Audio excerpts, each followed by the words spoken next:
Hello, and welcome to Mythos and Logos. Imagine a system so precise, so ruthlessly effective, that it could transform enemy children into the Empire's most loyal warriors. By all logic, boys torn from Christian families should have harboured hatred, plotted revenge, dreamed of escape, and yet, for 5 centuries, these stolen sons became the Ottoman Empire's greatest military force. They guarded sultans, conquered cities, and eventually held the power to make and break the very rulers they served. The Janissaries were slaves who could never be free, and masters who could never truly rule. They were Christians who became the sword of Islam, and servants who became kingmakers. Tonight, we will trace this extraordinary transformation from its shocking origins in Balkan villages to its bloody end in the streets of Istanbul. We will walk alongside boys torn from their families, feel the weight of their impossible choices, and witness how an institution built on trauma became the foundation of an empire's military might. This is a story of identity destroyed and rebuilt, of loyalty manufactured through discipline, and of power that ultimately consumed those who wielded it. May I ask for your help? Liking and subscribing takes just a moment, but makes a huge difference for the channel. I'm grateful for your consideration. I'm also always amazed by our international reach, so I'd appreciate hearing where you're joining from and your local time. Feel the veil between past and present, growing thin as we cross into the Balkans of the late 1400s, where autumn mist clings to hillside villages, and the sound of church bells drifts across valleys, where Christian families tend their sheep and harvest their grain, unaware that officials are riding north from Constantinople with lists of names and an appetite that can never be satisfied. The collectors come. The village might have been anywhere in the Balkans, Serbia, perhaps, or Bosnia, or the mountains of Albania, where the sheep grazed on slopes too steep for farming. It was 1490-something, or 1500-something. The specific year mattered less than the season, which was always autumn after the harvest, but before the mountain passes closed with snow. The villagers knew this timing well. They had learnt to dread it. The Ottoman officials arrived on horseback, accompanied by local intermediaries who knew the villages and could speak the languages. These intermediaries were often converts themselves, men who had made their accommodations with the new order. They carried ledgers bound in leather. They carried the authority of the sultan. They carried the weight of an institution that had been refining its methods for over a century. The devshirme had come, the child levy, the collection. Every few years, the system required replenishment. The empire's military consumed men, the way a furnace consumes wood, and the Janissary corps needed fresh timber. So the collectors rode through Christian lands that the Ottomans controlled, and they took the strongest, brightest, most promising boys, not the firstborn, for that would extinguish family lines, not the only son, for that would constitute cruelty even by the empire's pragmatic standards, but second sons, third sons, boys between 8 and 18 years old, whose bodies showed potential for military service. The village priest protested, as village priests always protested. The fathers stood with clenched fists and wet eyes. The mothers keened in the way that mothers have keened since the beginning of warfare, a sound that carries the same message in every language, but the alternative to compliance was clear. Villages that resisted found themselves facing not collectors but soldiers. The devshirme was a tax paid in children, and like all taxes, it was not optional. The boys were lined up in the village square. The collectors examined them with the calculating eyes of men purchasing horses. They checked teeth and looked for signs of disease. They asked questions to assess intelligence. They made their selections with marks in their ledgers. Perhaps 20 boys from this district, 40 from the next. Over the course of a season's collection, several thousand across the Balkans. For the families, it was devastation wrapped in perverse honour. Your son had been chosen. Your son was valuable enough to be taken. Some families tried to hide their boys, to make them appear sick or simple. Others strangest of all, tried to bribe the collectors to take their sons, seeing in this forced conscription a path to positions their boys could never otherwise reach. Both impulses, the desperate resistance and the desperate collaboration, arose from the same impossible situation. The boys who were chosen had perhaps a day to say goodbye. Then they were assembled, and the march began. You are 7 years old. You are 7 years old, though perhaps you are 10 or 12. You know your age by seasons more than numbers. You have lived your entire life in a valley where everyone knows your name, where your father's father's father tended the same rocky fields. You speak Serbian, or Greek, or Albanian. You are Christian. You know the prayers your mother taught you, the stories of saints the priest told you, the particular way your grandmother crosses herself. Now you are walking. You have been walking for days, maybe weeks.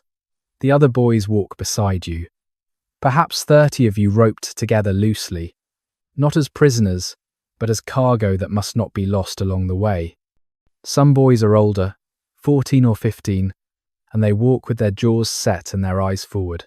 Some are younger, and they still cry at night, though more quietly now than they did at the beginning.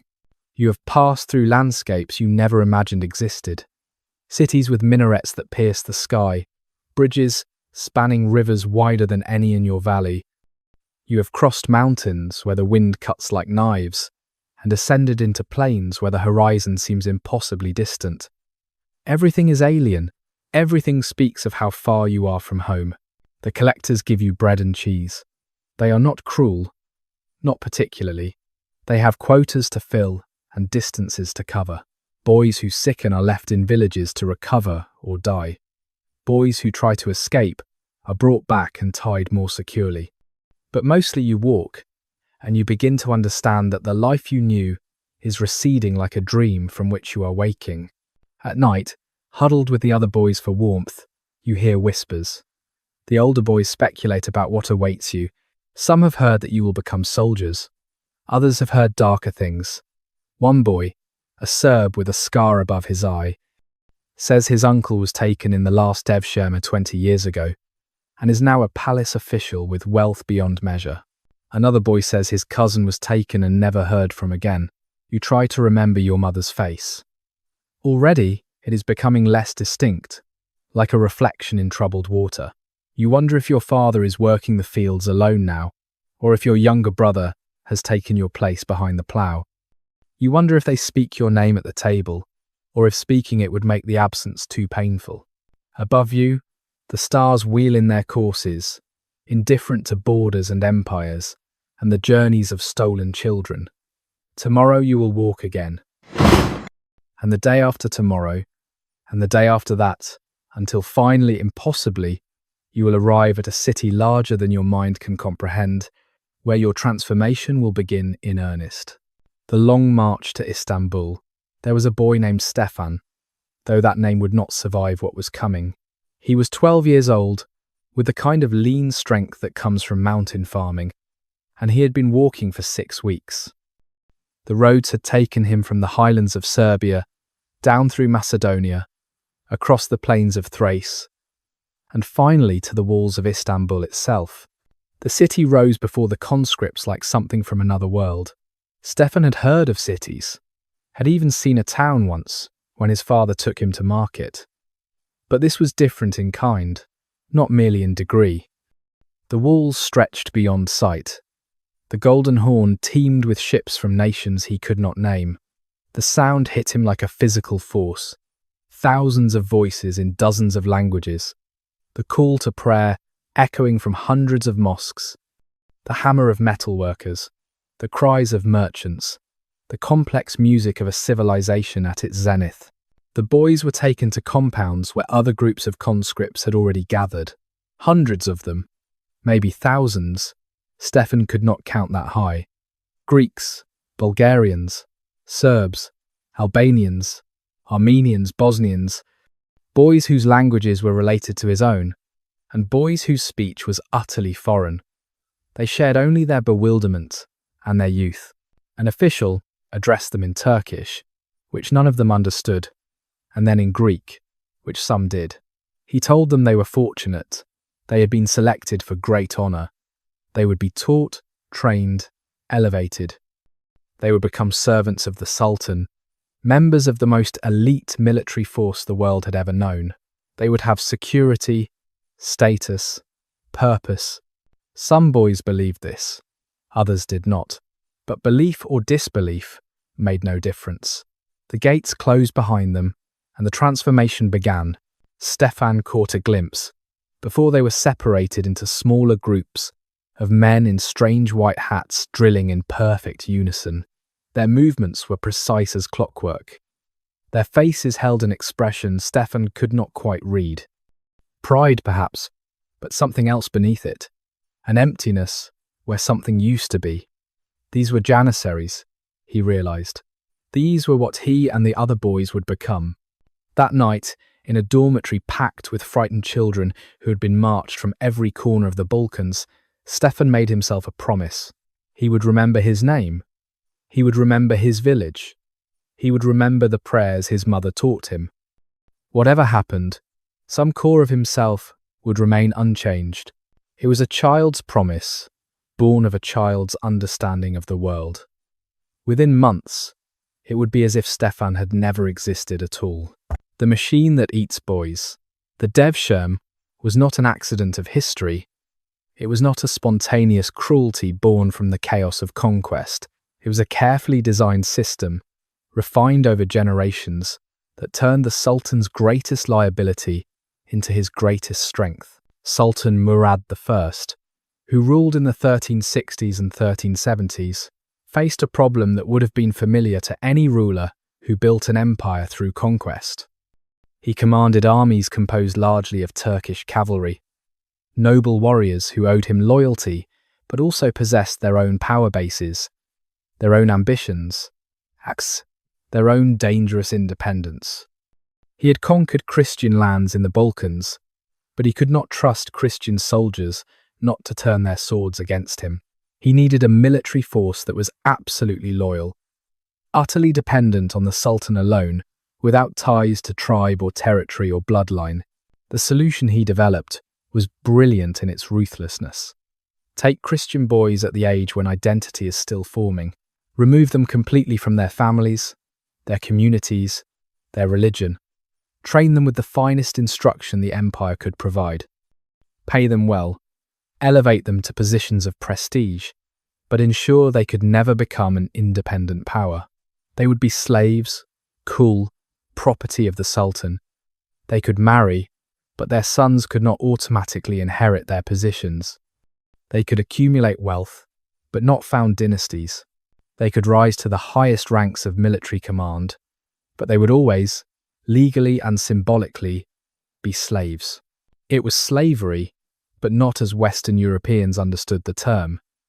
The Janissaries were not plantation labourers or domestic servants. They were a warrior aristocracy, the elite troops of a rising empire, feared from Vienna to Baghdad. Many lived better than free men.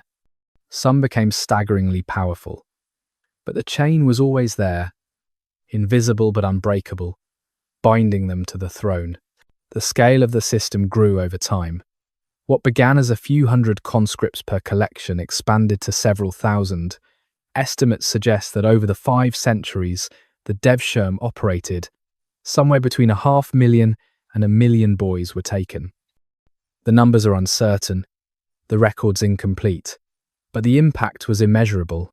Entire Balkan communities shaped their lives around the reality of the child levy. Family strategies changed. Religious practice went underground. The psychological landscape of conquest was written in the absence of sons. The Ottomans themselves called the Janissaries the new troops, the Janissaries, to distinguish them from the old cavalry aristocracy. But what made them new was not their tactics or their weapons.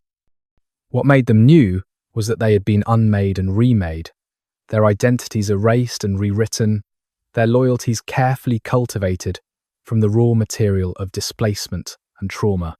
They were an army with no homeland except the empire, an elite with no heritage except service, a brotherhood built not on blood, but on shared transformation. They were the machine's output, boys fed in one end and soldiers extracted from the other, and the machine had been designed to run with maximum efficiency. But machines are only as perfect as the hands that operate them, and over centuries, even the most precisely designed systems begin to break down in unexpected ways. The boys who entered the machine would eventually learn to manipulate it. The slaves would discover that a sultan, who depends entirely on one military force, has made himself hostage to that force. The transformation that was meant to create perfect loyalty would eventually create something more dangerous. For now, though, in the early centuries, when the system was new and the empire was ascendant, the machine worked exactly as designed. It ate boys and produced warriors. And in the compounds of Istanbul, the next generation of Janissaries was about to begin their education in obedience, discipline, and the art of organized violence. Death of the old self. The process began with the body. The boys were bathed, their heads were shaved, their nails were trimmed. The rough wool and leather of Balkan peasant clothing was replaced with the uniform of the asimi, the apprentice. They were circumcised, those who had not been already, a physical mark that separated them from the Christian world they had left behind. The pain was considerable, the symbolism was greater. Then came the naming ceremony. A hodja, a Muslim teacher, would bestow new names on the boys, Turkish names, Muslim names, names that erased the Stefans and Dimitris and Georgios, and replaced them with Hassans and Mehmets and Ahmets. You were told your new name and told to respond to it immediately. Failure to respond brought punishment. The old name was forbidden. To speak it was to mark yourself as resistant, unassimilated, unreliable. Language lessons began within days. The boys were immersed in Turkish with the intensity that only fear can motivate. Teachers spoke no Slavic languages, tolerated no conversation in the mother tongues. Boys who persisted in speaking Serbian or Greek found themselves isolated, punished, or sent to lesser assignments. The message was clear. Turkish was the language of your future. Your past had no vocabulary worth preserving. Religious instruction followed a similar pattern. The boys were taught the 5 pillars of Islam, the prayers, the rituals, the theology. They were taught that Christianity was a corruption of the true faith, that the Trinity was polytheism, that their former beliefs were the products of ignorance and deception. Some boys converted with genuine conviction, finding in Islam a framework that made sense of their dislocation. Others converted outwardly while maintaining private doubt. Still others broke entirely, surrendering to the new faith because the alternative was to maintain a lonely resistance against overwhelming pressure. The psychological sophistication of the system is worth noting. The Ottomans understood that simply forbidding the old identities would create martyrs and nurture resentment. Instead, they made the old identities irrelevant.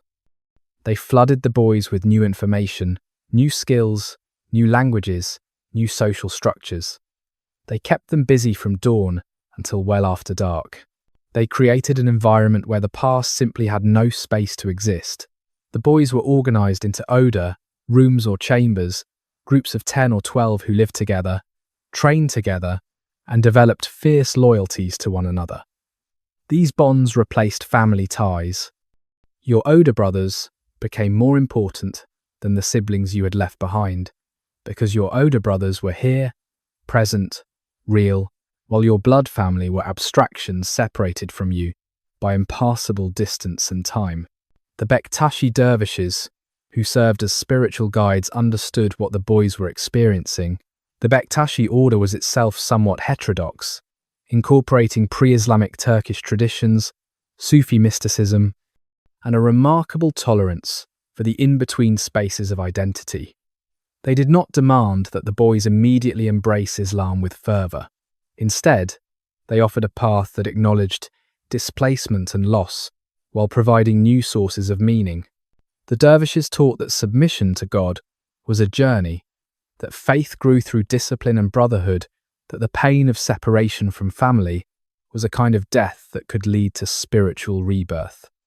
They recited poetry that spoke to the boys' dislocation. They created rituals that gave structure to the chaos of transformation.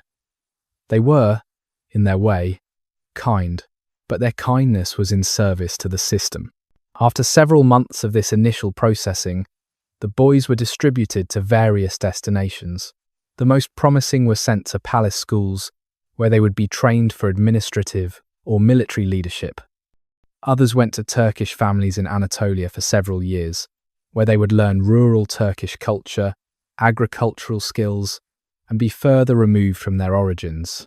Still others went directly to the training barracks, where they would begin their military education in earnest. By the time a boy emerged from this initial phase, something fundamental had changed. He might remember his original family, his village, his name, but these memories had taken on a distant quality, like stories told about someone else. The present was overwhelming, consuming, total. The future was carefully mapped. The past was a foreign country to which there were no roads back. The death of the old self was not theatrical. There was no single moment of transformation, no ceremony where a boy became something else. Instead, it was a slow erosion, a gradual displacement, the old identity crowded out by the insistent demands of the new.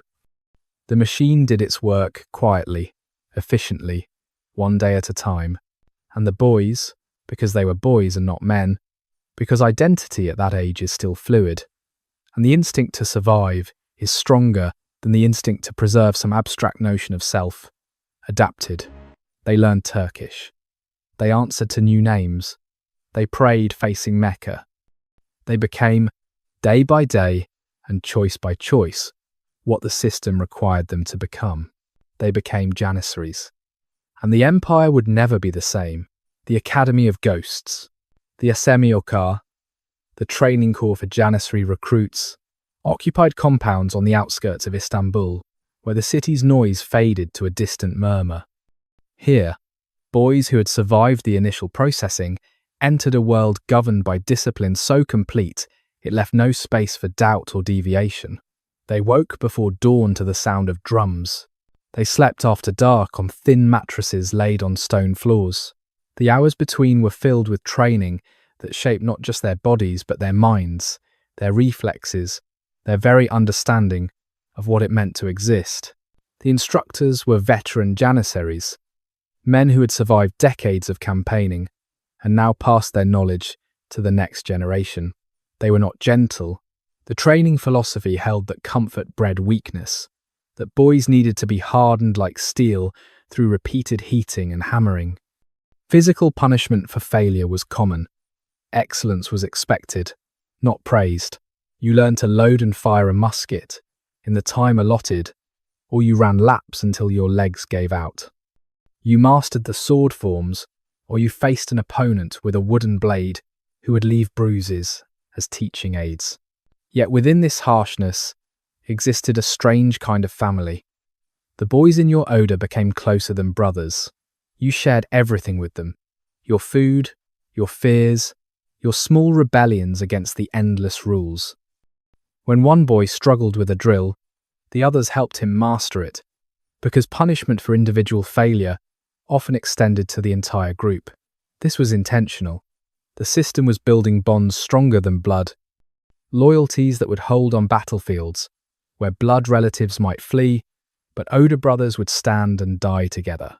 The boys were stateless in the most complete sense. They had no homeland to return to, no family names that carried weight, no inheritance waiting beyond military service.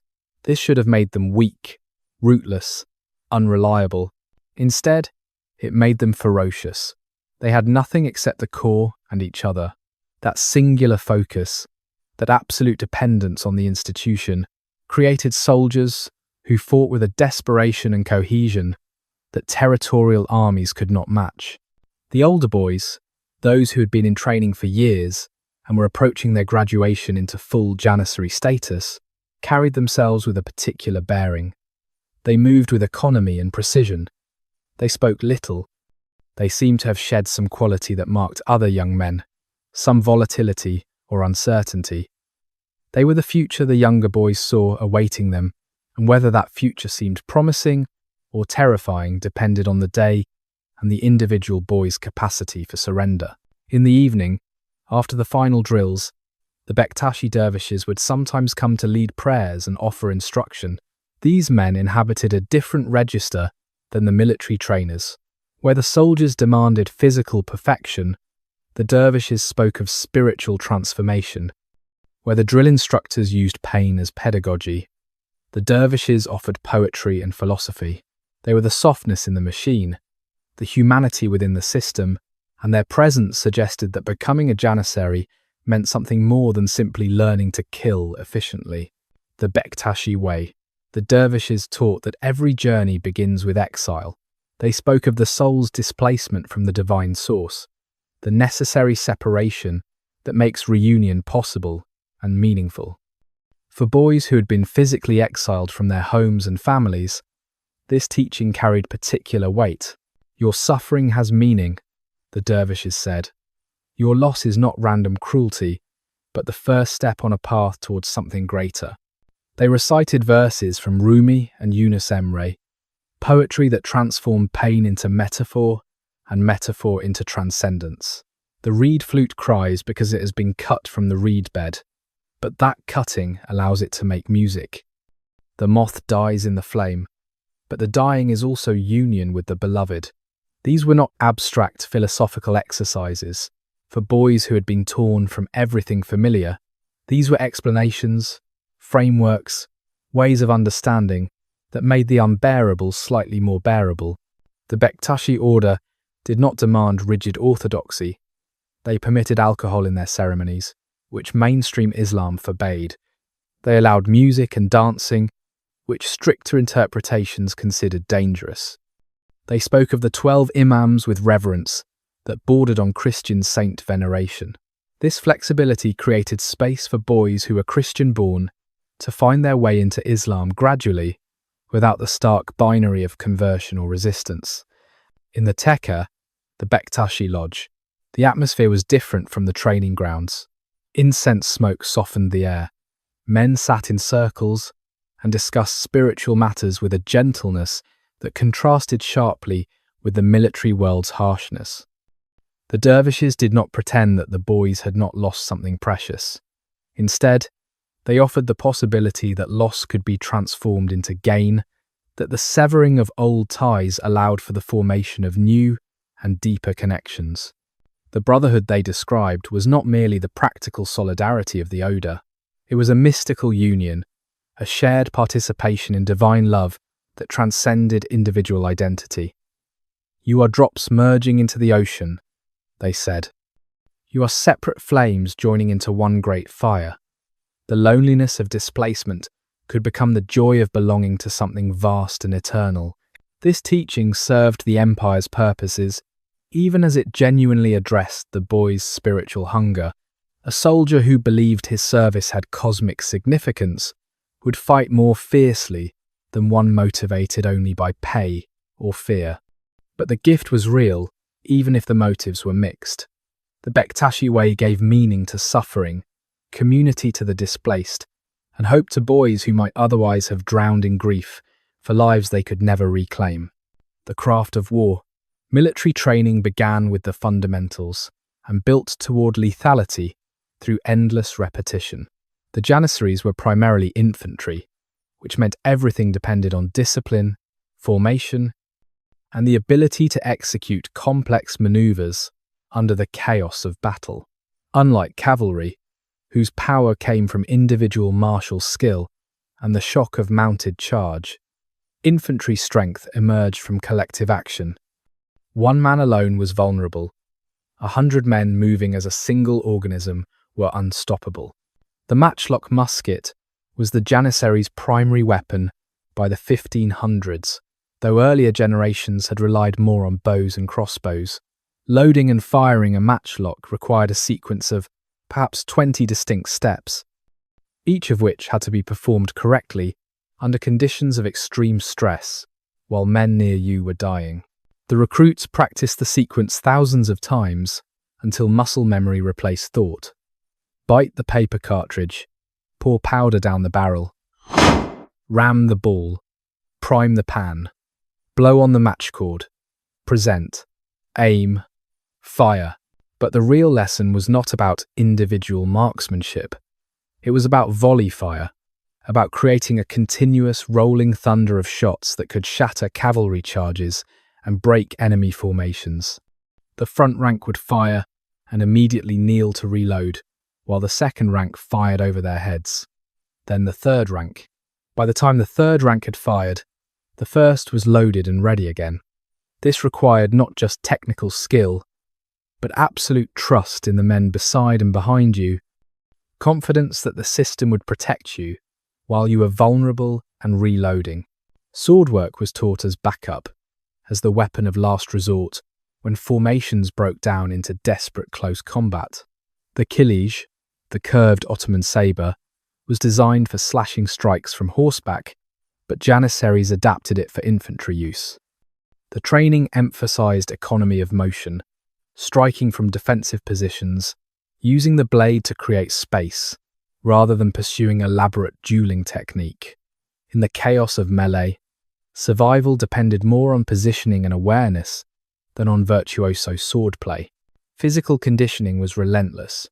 The boys ran, sometimes for miles carrying full equipment. They practiced climbing walls, using only rope and upper body strength. They drilled in armor until they could move with nearly the same speed and agility they had when unencumbered. They learned to march in formation for hours without breaking step, because battles were often won or lost on the approach, and an army that arrived disorganized and exhausted had already lost. The meta, the Janissary military band, was itself a weapon of psychological warfare. The enormous drums, the zurna wind instruments, the clash of cymbals created a sound that could be heard for miles. The distinctive rhythm, unfamiliar to European ears, had a profoundly unsettling effect on enemy forces. Horses would panic, men would feel their courage draining away before a single shot was fired. The meta announced that the Janissaries were coming, and that announcement alone could break the will to resist. Perhaps most importantly, the recruits learned to camp, to march, to maintain their equipment, to live as soldiers on campaign for months at a time. They learned that war was 90% boredom and discomfort punctuated by 10% terror.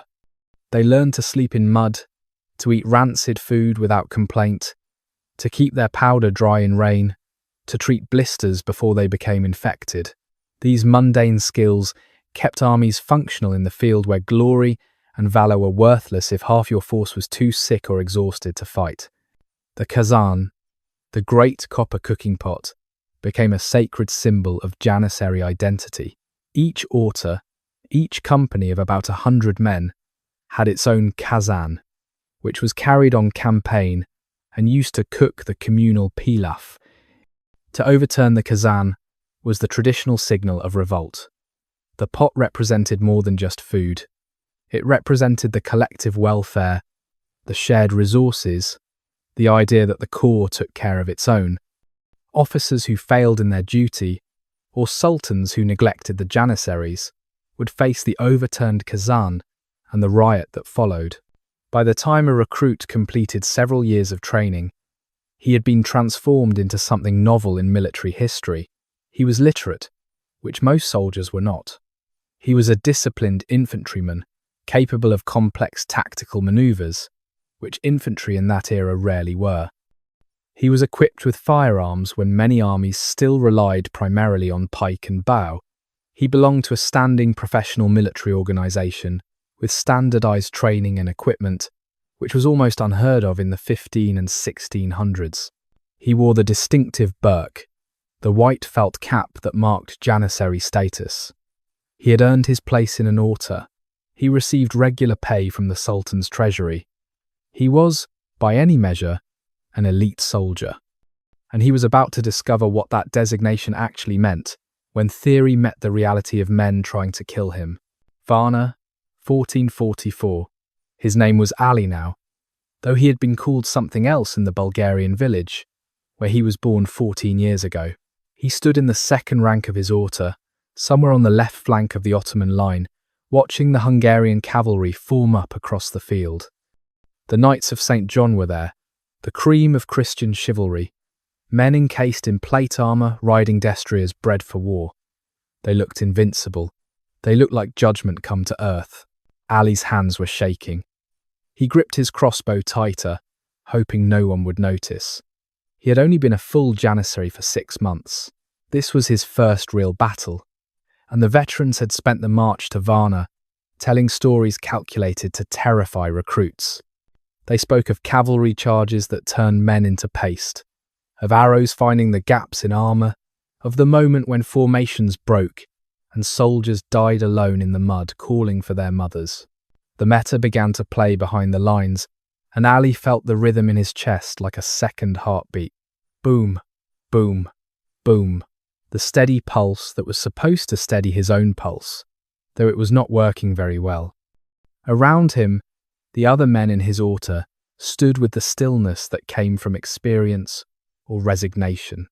They had done this before. They would do it again if they survived today. The Hungarian cavalry started forward at a walk, then a trot, building speed gradually to preserve the horses' strength for the final impact. Ali could see the lances lowering into position, could hear the thunder of hooves getting louder, closer. Somewhere to his right, an officer was shouting commands in Turkish, but Ali's mind could not quite process the words.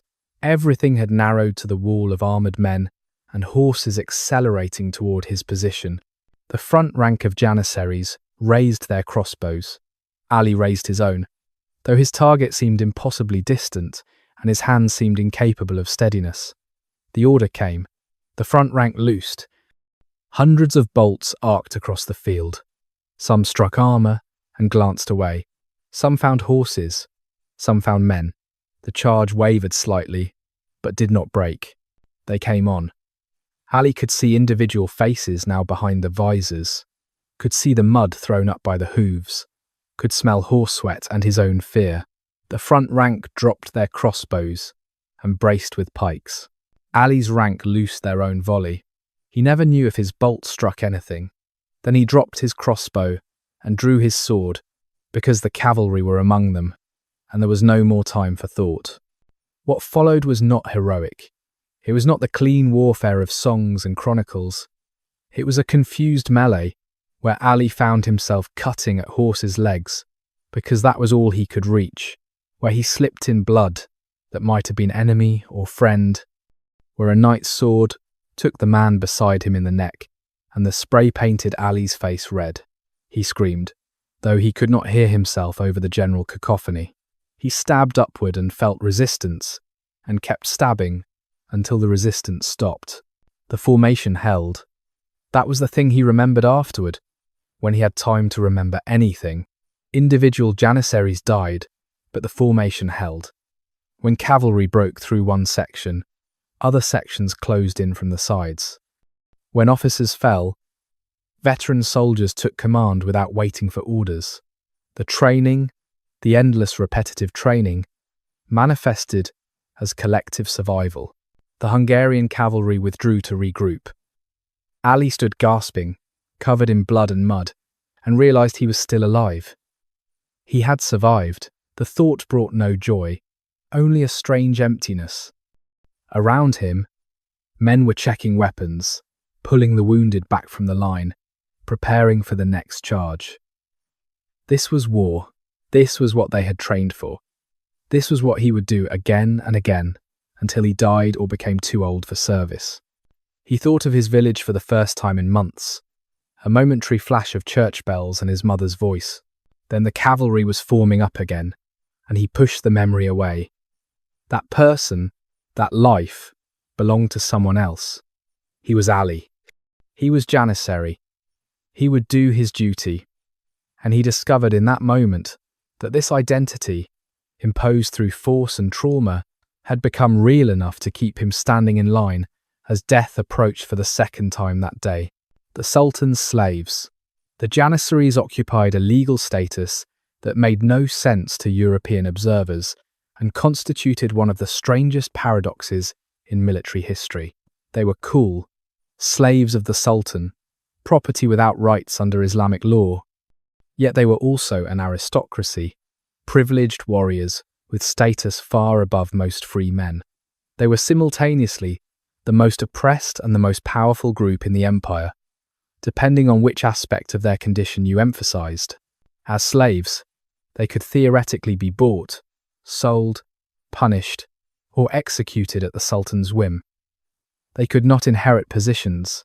Their sons were not automatically Janissaries, but had to pass through the regular recruitment process if they wished to join. Legally, they had no rights that the sultan was bound to respect. They existed entirely at his pleasure, instruments of his will, with no legitimate authority of their own. Yet in practice, the Janissaries possessed extraordinary privileges. They received regular salaries from the imperial treasury, paid in silver coin at rates that exceeded what most free labourers earned. They had access to the best military equipment the empire could provide. They lived in barracks in Istanbul during peacetime, which meant proximity to power and opportunity for supplemental income through trade or craft work. They could marry, though not all did. They could accumulate property and wealth. They were exempt from taxation and from the authority of local officials. When the empire went to war, the Janissaries marched at the sultan's side. They guarded the imperial tent. They received the best positions in battle, the places of honour where glory could be won. They received the largest share of plunder when cities were sacked. After significant victories, they were rewarded with bonuses that could amount to months of salary. Successful campaigns could make a Janissary wealthy, and summon us, more than material benefits, they possess status. To be Janissary was to be somebody in a world where most people were nobody. Merchants deferred to them. Judges took their testimony seriously. They could walk through Istanbul wearing their distinctive uniforms and be recognized as members of the elite. Young men from free Turkish families sometimes envied them, which was a remarkable inversion of the usual relationship between slave and free. The contradiction at the heart of their existence was that they were powerful precisely because they were enslaved. A free military aristocracy with hereditary positions would develop independent power bases, family alliances, territorial strongholds. They would become a threat to central authority, as Turkish cavalry sipahis sometimes were. But the Janissaries, having no families to enrich, no territories to govern, no dynasties to found, had only the sultan and the court. Their interests were perfectly aligned with imperial power, because they had no avenue to power, except through imperial service. This created a unique military culture. The Janissaries were not fighting for home and hearth, for wives and children, for ancestral lands. They were fighting for abstract loyalty to the sultan and concrete loyalty to their older brothers. This made them remarkably mobile and flexible. A territorial soldier might resist campaigns that took him far from home. A Janissary had no home except the barracks and the camp. He could be deployed anywhere without the reluctance that geography imposes on men with roots. The system worked brilliantly for centuries because it balanced coercion and reward in almost perfect proportion. The boys were taken by force, but they were genuinely elevated. They lost their families, but they gained brotherhood and status. They were slaves, but they were enviable slaves. The coercion made them dependent. The rewards made them invested in the system's continuation. Over time, this would change. Hereditary recruitment would corrupt the meritocratic purity. Political power would transform from privilege into dangerous autonomy. The balance between slave and master would shift in ways that threatened the entire system. But in the 15 and early 1600s, the contradictions held together. The slaves served the sultan with discipline, born from having no alternative, and pride born from exceptional status. They were the empire's sword arm and the sultan's personal property. And somehow these incompatible truths coexisted in the same institution, in the same men, in the same moment. It was impossible, and it worked, until eventually it did not. the fall of Constantinople. On the 28th of May, 1453, the Janissaries prepared for an assault that would define their place in history. They stood in the darkness before dawn, thousands of them arrayed before the walls of Constantinople, the last fragment of the Roman Empire, the city that had stood for over 1,000 years as the bulwark of Christendom. They stood there as Christian-born men, about to bring that civilization to its final end. Sultan Mehmed II, only 21 years old, but possessed of a will that impressed even hardened veterans, had spent months preparing this moment. He had brought enormous cannons that fired stone balls, weighing hundreds of pounds. Though the cannons were as dangerous to their operators as to their targets, sometimes exploding from the force of their own discharge. He had built a fortress on the Bosphorus to cut the city's supply lines. He had hauled ships overland on greased logs to bypass the chain that blocked the Golden Horn. And now, after nearly 2 months of bombardment and assault, after thousands of his soldiers had died against the ancient walls, he was ready for the final push. The Janissaries would lead it. This was their purpose. The reason they had been trained and equipped and elevated. They were the elite troops, the ones who could be trusted with the most difficult assignments. Mehmed had decided to concentrate them against the weakest point in the walls, a section near the Gate of St. Romanus, where earlier bombardment had created a breach. If the Janissaries could force their way through, the city would fall. They advanced in the pre-dawn darkness, with the meta playing behind them, the drums and cymbals creating a rhythm that drowned out fear, or at least made fear irrelevant. The Byzantine defenders on the walls, exhausted from weeks of continuous assault, realized this was the climax. They poured Greek fire and arrows and stones down on the advancing Janissaries. Men fell, others stepped over them and kept advancing. The first ranks reached the breach and began to climb over rubble, still warm from bombardment. The fighting was desperate and close. Sword against sword, pike against spear, men grappling in the narrow confines where technique mattered less than strength and luck. The Byzantines held. The Janissaries pushed harder. For an hour, perhaps longer, the issue hung in balance. Then a minor gate, the Kirka Porta, was discovered to have been left unlocked during the chaos. A group of Janissaries pushed through. They were inside the walls. They began to attack the defenders from behind, while others poured through the breach. The Byzantine line collapsed. Constantine XI, the last Roman emperor, died fighting in the streets. By afternoon, Constantinople belonged to Mehmed, and the Janissaries had been the instrument of its capture. The symbolism was almost too perfect. Boys who had been born in Christian villages, who had been baptized in Orthodox churches, who might have grandparents who remembered stories of Byzantium's glory, had delivered the death blow to the Christian Empire. They had been taken from the conquered territories of the Balkans and converted into weapons that conquered the last unconquered city. The transformation was complete. The system had proven itself. The Janissaries were given 3 days to plunder, the customary reward for soldiers who took a city by storm. They moved through Constantinople's streets, taking gold, silver, silk, anything of value. They took prisoners who would be sold as slaves.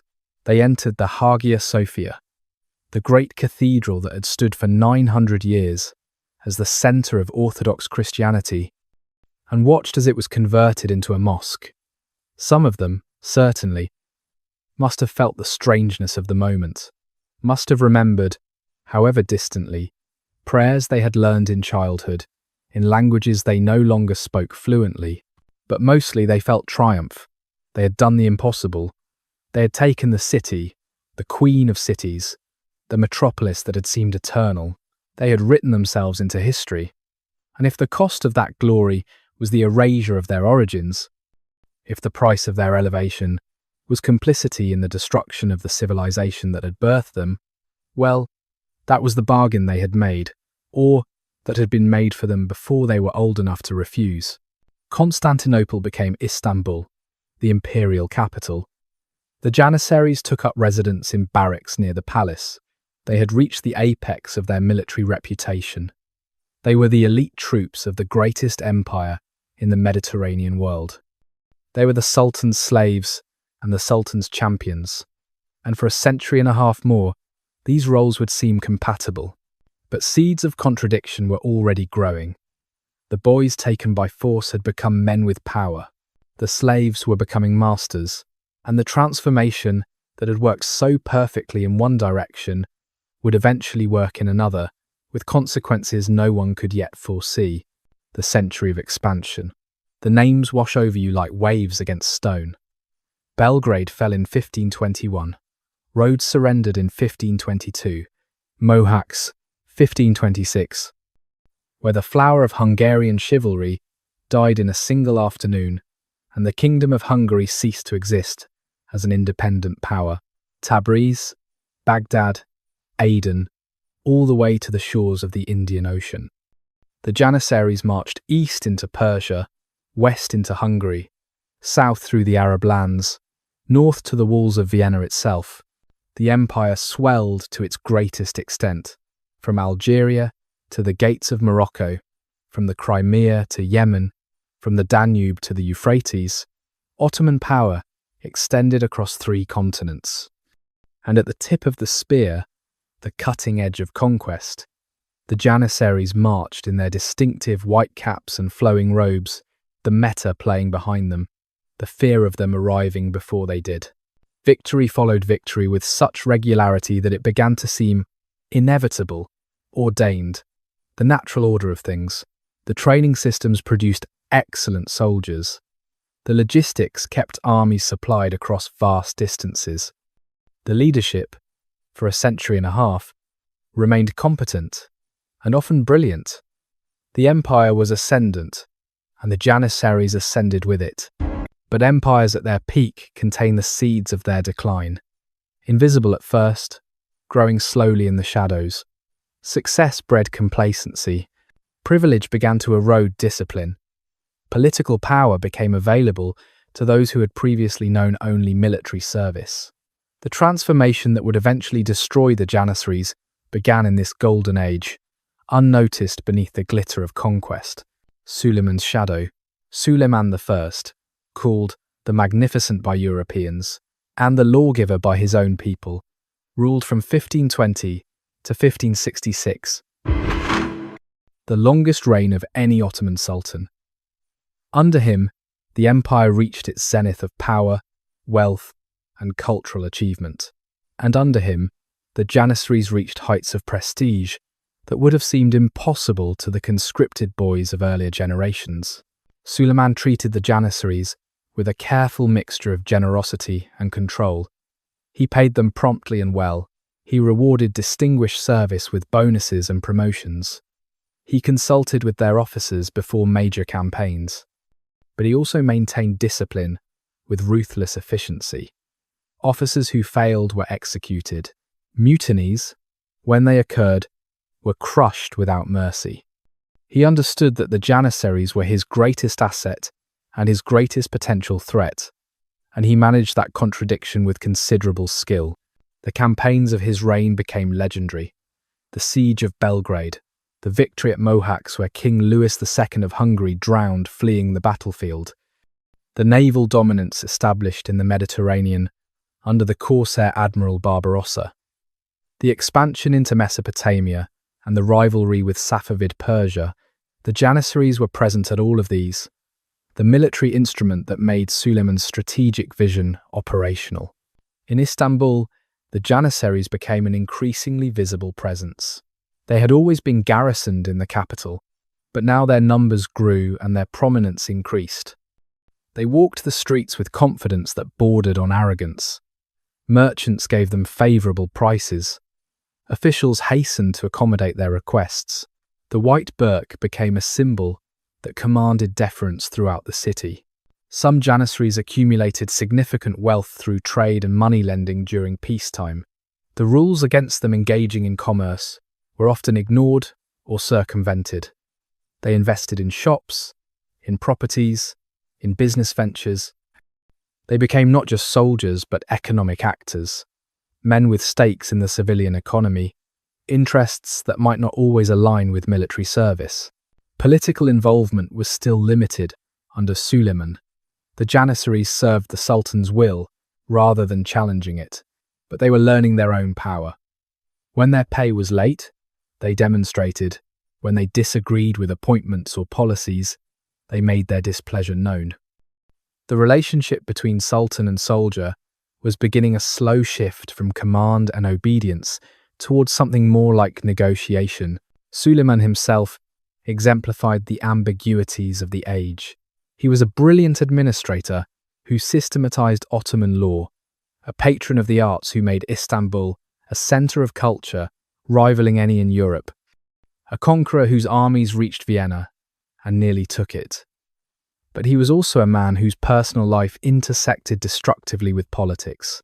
His favorite wife, Hürrem Sultan, influenced imperial policy in ways that concerned traditionalists.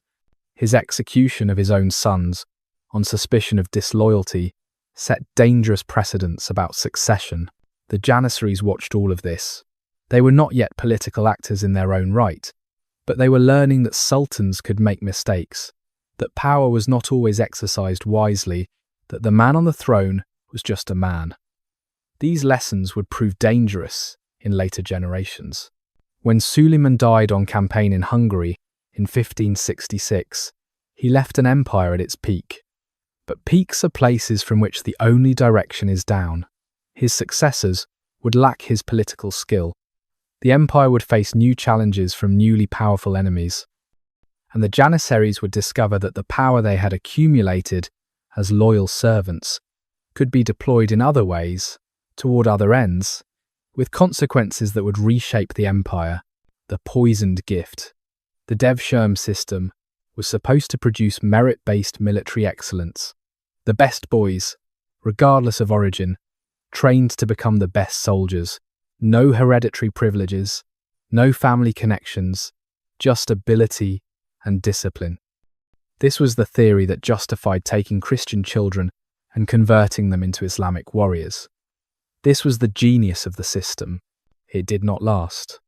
The erosion began gradually, imperceptibly, with small compromises that seemed reasonable at the time.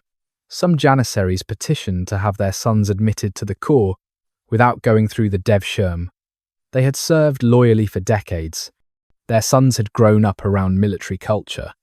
Why force them through the trauma of separation and transformation when they already identified as Ottoman? The sultans, pressed for manpower and grateful to veterans, began to grant exceptions. Then Muslim Turks began to be admitted.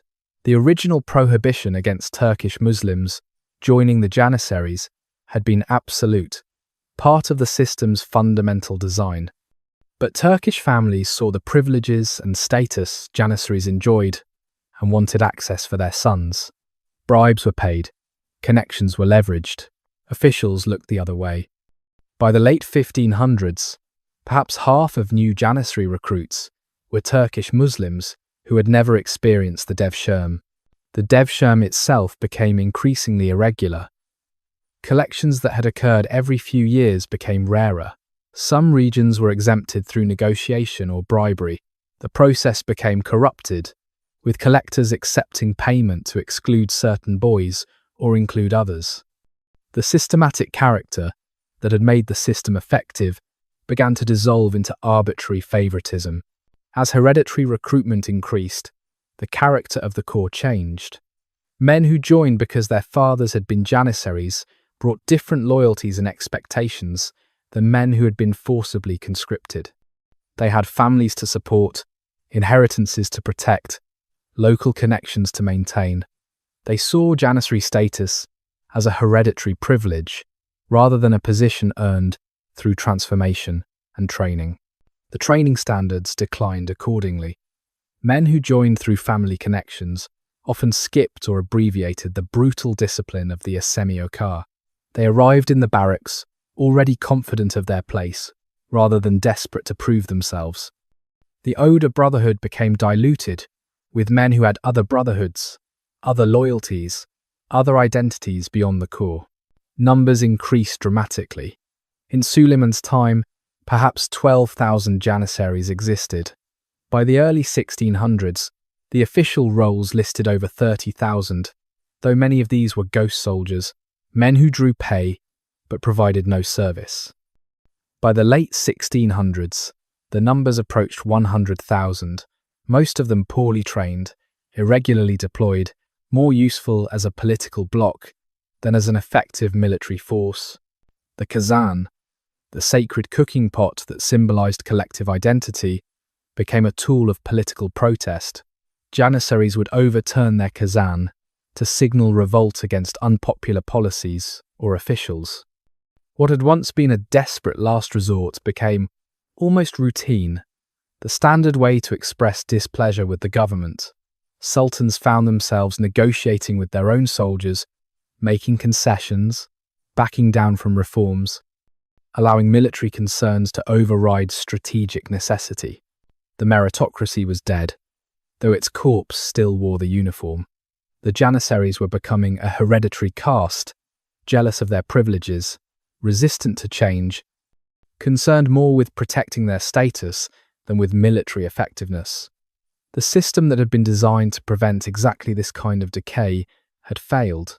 The poison that would eventually kill the core had been administered not by enemies, but by success, by privilege, by the corruption that comfort brings to institutions built on hardship. Yet they remained formidable for decades more. Institutional momentum, accumulated expertise, the residual culture of discipline, these things carried forward even as the foundations rotted. A building can stand for years after the termites have done their work. An army can win battles after the spirit that made it great has begun to die. The Janissaries of the early 1600s were no longer what they had been, but they were not yet the completely dysfunctional force they would become. They existed in a dangerous middle ground, powerful enough to resist reform, but no longer effective enough to justify that power. And into this unstable situation walked a young sultan who believed he could restore the old ways, who thought that force of will could reverse decades of corruption. His name was Ottoman, and he would become the first sultan murdered by his own Janissaries, a distinction that would haunt the empire for 2 centuries, the murder of Osman. Osman II became sultan in 1618 at the age of 14. He was clever, ambitious, and fatally convinced that he understood power better than he did. He had studied history. He had read about the early sultans, who commanded absolutely and were obeyed without question. He wanted to be that kind of sultan. The Janissaries would teach him that those days were gone. The first years of his reign passed in uneasy accommodation. Osman was too young to challenge the established power structures immediately, but he watched. He noticed that the Janissaries had become undisciplined, that they resisted battlefield innovations, that they were more interested in protecting their privileges than in military effectiveness. He noticed that they had become a state within the state, answerable to themselves rather than to him. In 1621, Osman led a campaign against Poland that ended in disaster. The Battle of Kotin became a humiliating stalemate. The Janissaries fought poorly, some refusing to engage at all. When Osman tried to impose discipline, they resisted openly. He returned to Istanbul convinced that the Janissaries were the problem and that he had to destroy them or they would destroy him. He was right about this, but he fatally underestimated the difficulty of the task. Osman began to plan.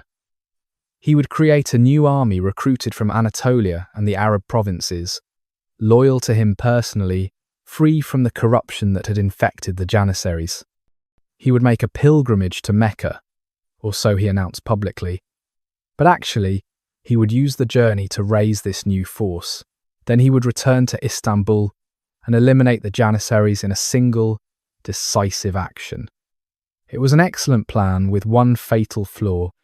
The Janissaries discovered it. The response was swift and merciless. On the 18th of May, 1622, the Janissaries revolted.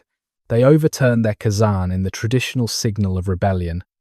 They surrounded the Topkapı Palace. They demanded that Osman abdicate in favour of his uncle Mustafa, who was known to be mentally unstable and therefore manageable. Osman, with no loyal force to defend him, was trapped. He tried negotiation. He offered concessions, promised to abandon his reform plans, pledged bonuses and promotions. The Janissaries were not interested in concessions. They wanted him gone. They forced him from the palace and took him to the fortress of Yedikule, where prisoners of state were traditionally held. Officially, he was being detained pending resolution of the political crisis. In reality, everyone understood what was coming. For 3 days, Osman remained imprisoned, while debate raged about his fate. Some officials argued for exile, others suggested imprisonment. But the Janissaries wanted blood. They had been threatened with extinction, and they wanted to ensure no other sultan would dare attempt such a thing again. On May 20th, they sent executioners to Yedikule. The details of his death vary in different accounts. Some say he was strangled with a bowstring, the traditional method for executing members of the Ottoman dynasty to avoid spilling royal blood. Others say the execution was crueler, more prolonged, involving torture and humiliation. He was 19 years old. He had been sultan for less than 4 years. He died at the hands of soldiers who were, in theory, his personal slaves. The murder sent shockwaves through the empire. Sultans had been deposed before. Some had been executed, but not by their own troops, not by the military force that was supposed to be absolutely loyal, not with such brutal directness. A line had been crossed. The relationship between Sultan and Janissary had fundamentally changed. The slaves had killed their master and gotten away with it. The Janissaries placed Mustafa I back on the throne, though he was barely functional. When he proved completely unable to govern, they allowed his nephew Murad to succeed him, but only after extracting promises that there would be no retaliation for Osman's murder and no attempts at Janissary reform. They had demonstrated their power. They had established that they, not the Sultan, were the ultimate authority in the state. It was the beginning of a new and dangerous era. The Janissaries had learned they could make and break sultans. Future sultans would learn they ruled only with Janissary consent. The balance of power had shifted permanently, and no one knew how to shift it back without risking civil war. You stand in the hippodrome. You are standing in the hippodrome in the afternoon light of May 20th, 1622. You are a Janissary, perhaps 25 years old, from an order that has been garrisoned in Istanbul for 2 years. Your hands are not bloody. You were not one of the executioners, but you were part of the revolt. You were there when the Kazan were overturned. You were there when your officers made the decision that Sultan Osman II had to die. Around you, thousands of other Janissaries are celebrating. They are passing around wine, which is forbidden, but today no one is enforcing the rules. They are shouting slogans, embracing each other, reliving the moment when they surrounded the palace, and the young sultan realized he had no defenders. They feel powerful. They feel invincible. They have just killed the commander of the faithful, the shadow of God on earth, the sultan of the Ottoman Empire, and they will face no consequences. You feel something more complicated than triumph. You remember your training, the absolute obedience drilled into you, the principle that the sultan's command was law. You remember the oath you swore when you graduated from the Asemi-Okar, to serve faithfully until death. You have just participated in breaking that oath in the most extreme way possible. You have helped murder the man you swore to protect. But you also remember the insult of being sent into a disastrous campaign with inadequate supplies. You remember friends who died at Khotin because of incompetent leadership. You remember Osman's plan to eliminate the Janissaries entirely, to replace you with some new army that would be more obedient, more disposable. He was going to destroy the core. What you did was self-defense, or so you tell yourself. The problem is, you are not sure you believe it. Somewhere in your mind, beneath the justifications and the collective euphoria, you know that this changes everything. If Janissaries can kill sultans without consequence, then what binds the empire together? What prevents complete chaos? You have cut the chain, that connected you to legitimate authority and replaced it with nothing except collective power and the threat of violence. You look around at your brothers celebrating, and you wonder if any of them feel this same unease. You wonder if the officers who planned this understood the full implications. You wonder what kind of empire you will have now that the rules have been so thoroughly shattered. But you say nothing. To express doubt now would mark you as unreliable, as someone who cannot be trusted when the core makes hard decisions. So you take the cup of wine when it is passed to you. You join the shouting. You pretend the hollowness in your chest is satisfaction. The sun is setting over Istanbul. Tomorrow there will be a new sultan, one who understands his place. Tomorrow the core will receive assurances that you are safe, that no reform will threaten your status. Tomorrow things will return to something like normal, but tonight you stand in the hippodrome, and you know in your bones that nothing will ever be quite the same, that you and your brothers have stepped into a void, and you cannot yet see the bottom. The state within the state. By the mid-1600s, the Janissaries had evolved into something that no longer resembled the institution's original design. They were still nominally a military force, still theoretically the sultan's slaves, still officially the elite infantry of the empire. But in practice, they had become a political faction, an economic interest group, and a military force only secondarily and increasingly ineffectively. Their numbers had swollen grotesquely. Estimates suggest that by 1650, over 50,000 men claimed Janissary status, though perhaps only a third of these were actually available for military service. The rest were ghost soldiers who collected pay but never appeared for duty, or older men who had retired from active service but retained their privileges, or young men who had purchased enrollment without completing real training. In Istanbul, entire neighbourhoods belonged to the Janissaries. They dominated the Aksaray and Sulukule districts. They owned shops and workshops. They controlled guilds and trade associations. They ran protection rackets and engaged in smuggling. The line between Janissary as soldier and Janissary as civilian entrepreneur had become impossible to draw. Men would appear for occasional parade or guard duty, but spend most of their time managing business interests. The Oda, originally military units of about 100 men each, had become political clubs and economic cooperatives.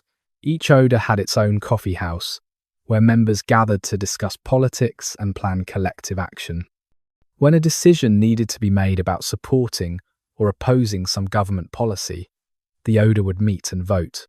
The Janissaries had become a democratic institution of sorts, which would have been admirable, except that they used this collective power primarily to prevent any change that might reduce their privileges.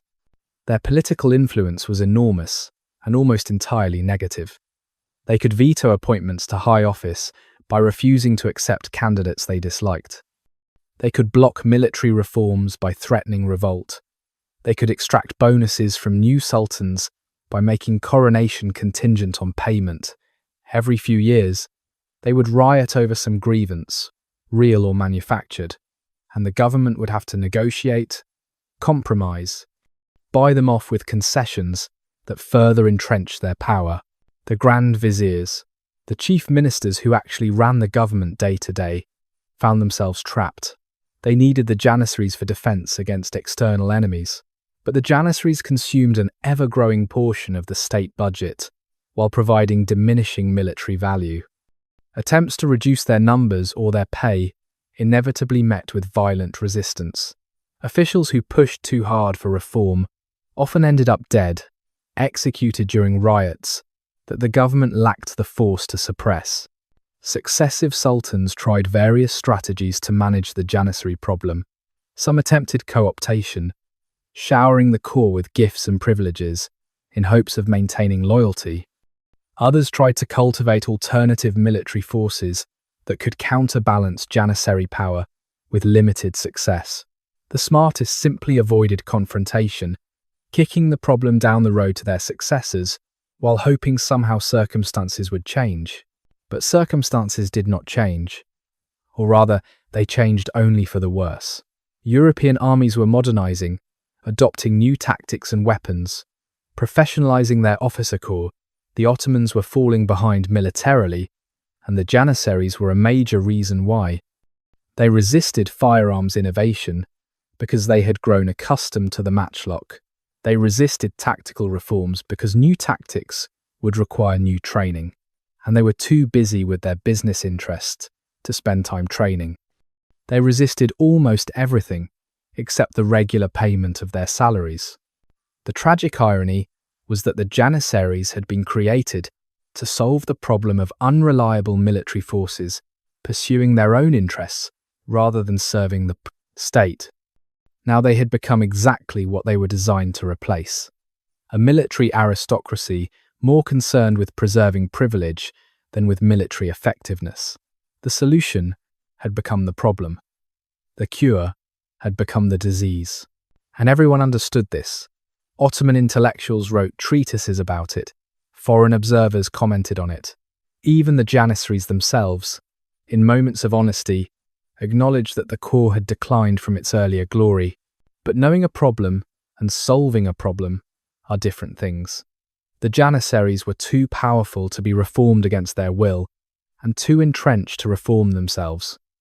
They had become an institutional cancer, growing uncontrollably, consuming resources, weakening the body they inhabited, and resistant to every attempted remedy. Something would have to break. Either the empire would collapse under the weight of its dysfunctional military, or someone would find a way to destroy the Janissaries and replace them with something functional. For over a century and a half, the standoff continued. The Janissaries extracting privileges and blocking reforms. The government trying and failing to find a solution. And all the while, the empire's enemies grew stronger, and the margin for error grew narrower. The answer, when it finally came, would be shockingly violent, and would end 5 centuries of history in a single day of blood and fire. But that ending was still 2 centuries away. For now, in the 16 and 1700s, the Janissaries ruled Istanbul, made and broke sultans, and slowly strangled the empire that had created them. The Frozen Army. By the 1700s, European armies had transformed into something the early Janissaries would not have recognized. Prussian infantry drilled with mechanical precision, executing complex maneuvers that turned thousands of men into a single responsive organism. French artillery had been systematized and professionalized, with standardized calibers and scientific approaches to ballistics. Russian forces had been dragged into modernity by Peter the Great's ruthless reforms. Even the Habsburg armies, once a byword for incompetence, had begun to adopt new organizational structures and training methods. The Janissaries watched these developments with a mixture of contempt and unease. They clung to matchlocks long after European armies had adopted flintlocks, which were faster to load, more reliable in damp weather, and far less vulnerable to the match cord being extinguished at crucial moments. When Ottoman officials tried to introduce flintlocks to the Janissaries, they refused them. They knew the matchlock. They had trained with the matchlock. The matchlock was traditional. Change was suspect. They resisted bayonets with similar stubbornness. European armies had discovered that fixing a blade to the end of a musket transformed infantry into something that could both shoot and fight hand to hand without switching. Weapons. It was an elegant solution to the vulnerability of musketeers during the reload time. The Janissaries rejected it. They had swords for close combat. They did not need some foreign innovation that would require retraining and new tactics. Tactical doctrines ossified. While European armies experimented with linear formations, volley fire discipline, and coordinated infantry-artillery cooperation, the Janissaries continued to fight, much as they had in the 1500s. They would advance, fire a volley, and then often break formation to engage in individual combat. This had worked when their opponents fought similarly, against disciplined European infantry that maintained formation and delivered continuous rolling fire. It was suicidal. The psychological reasons for this resistance were complex. Part of it was simple inertia, the human tendency to continue doing what has always been done. Part of it was economic. Many Janissaries had civilian occupations and resented the time that serious military training would require. Part of it was political. If they accepted that reform was necessary, they would be admitting that their current methods were obsolete, which would undermine their claims to elite status and might justify reducing their numbers or their pay. But beneath all these practical considerations lay something deeper. The Janissaries' identity was built on being the elite, the invincible, the terror of Europe. To admit that European armies had surpassed them was to admit that their entire understanding of themselves was false. It was easier to lose battles and blame other factors than to accept that fundamental reassessment. Pride is the last thing a declining institution surrenders. The officer corps was part of the problem. Promotion in the Janissaries had become based on seniority and political connections rather than competence. Officers were often elderly men who had not seen combat in decades, who commanded from positions of hereditary privilege rather than demonstrated ability. They had no incentive to embrace change that might reveal their own inadequacies or threaten their comfortable positions. Training had become perfunctory when it happened at all. Young men joined through family connections, spent a few months in minimal instruction, and then were assigned to Oda, where they spent more time in coffee houses than on drill fields. The old, brutal discipline of the Asemi or Ka was a distant memory. The mystical teachings of the Bektashi dervishes had been reduced to ritual without substance. The Kazan remained sacred, but what it represented had hollowed out. The empire kept losing wars. The Austrians pushed into Hungary and Transylvania. The Russians advanced into the Crimea and threatened the Black Sea coast. The Venetians raided Ottoman territories in the Mediterranean. Each defeat brought calls for reform. Each reform attempt was blocked by Janissary resistance. The cycle repeated with dreary predictability, while the empire's strategic position deteriorated year by year. Some Janissaries understood what was happening. Younger men, who had fought in the losing campaigns, could see that European armies were simply better trained, better equipped, better led. They whispered among themselves that the core needed to change, or it would become irrelevant.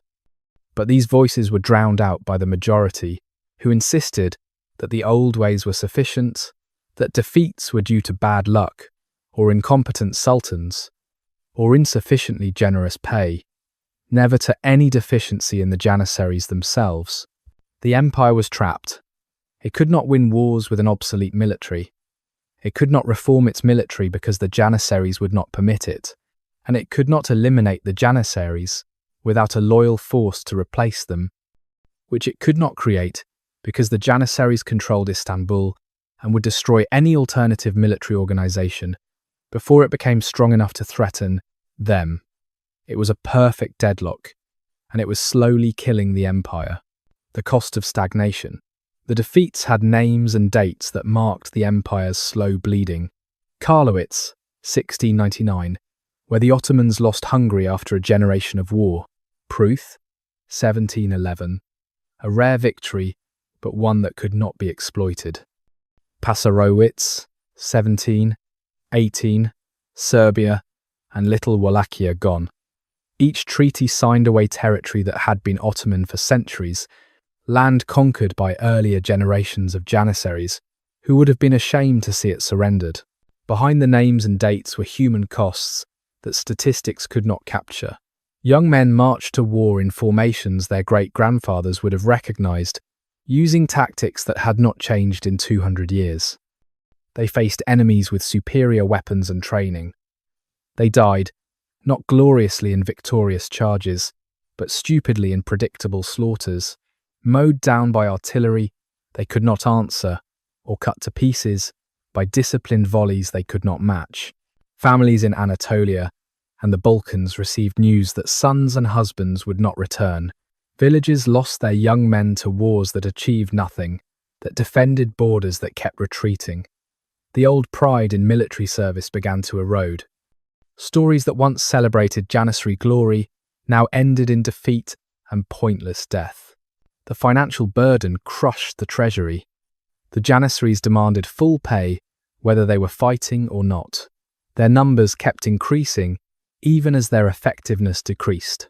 Money that should have gone to infrastructure, to education, to economic development, went instead to supporting a military force that could no longer fulfill its primary function. The empire was paying enormous sums for the privilege of losing wars. Provincial administrators watched the empire's authority weaken with each defeat. Local strongmen, seeing that Istanbul could not project power effectively, began to assert independence. Territories became semi-autonomous, sending reduced taxes or none at all. The empire was fragmenting slowly, the centre unable to hold because the military instrument meant to enforce central authority had become part of the problem rather than the solution. Intellectuals and reformers wrote treatises that circulated quietly among officials who understood the crisis. They analysed what made European armies effective. They proposed reforms, new training systems, modern weapons, organisational changes. Their proposals gathered dust in archives or were presented to sultans who lacked the power to implement them. Everyone understood the problem. No one could solve it. The tragedy was that men kept dying in service to an institution that had lost its purpose. The Janissaries who fell in battle were not villains. Many were brave, some were skilled. All were caught in a system that had outlived its usefulness but could not die. They deserved better than to be sacrificed to obsolete tactics and institutional paralysis. But empires do not release their failing institutions gracefully. They cling to them until catastrophe forces change. Selim's doomed dream. Sultan Selim III ascended to the throne in 1792 with a clear vision of what needed to happen. He was intelligent, well-educated, fascinated by European culture and military organisation. He had spent years studying the problem before he gained power. He knew the Janissaries were the obstacle. He believed he could work around them.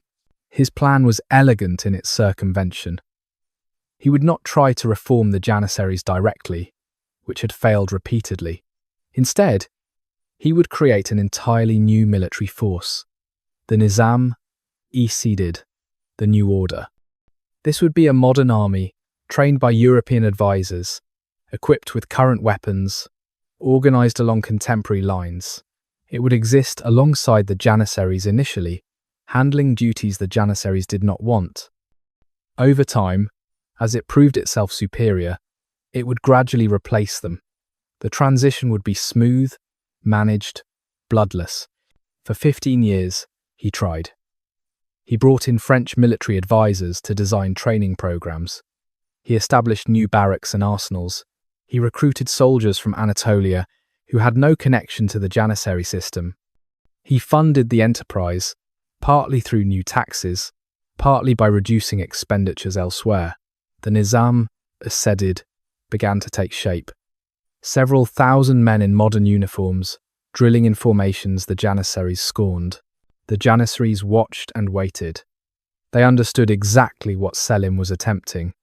They saw the new army as an existential threat, not unreasonably.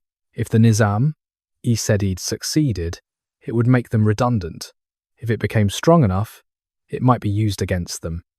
They could not allow it to reach that point. They began to plan their response. The spark came in 1807 over a minor issue, an attempt to extend some Nizam-e-Sedid regulations to Janissary auxiliary forces. The Janissaries revolted with the practiced efficiency of an organisation that had staged many coups. They overturned their Kazan. They marched on the palace. They demanded Selim's abdication and the abolition of the new order. Selim's modern army, which was supposed to protect him, was not yet strong enough or sufficiently organised to resist.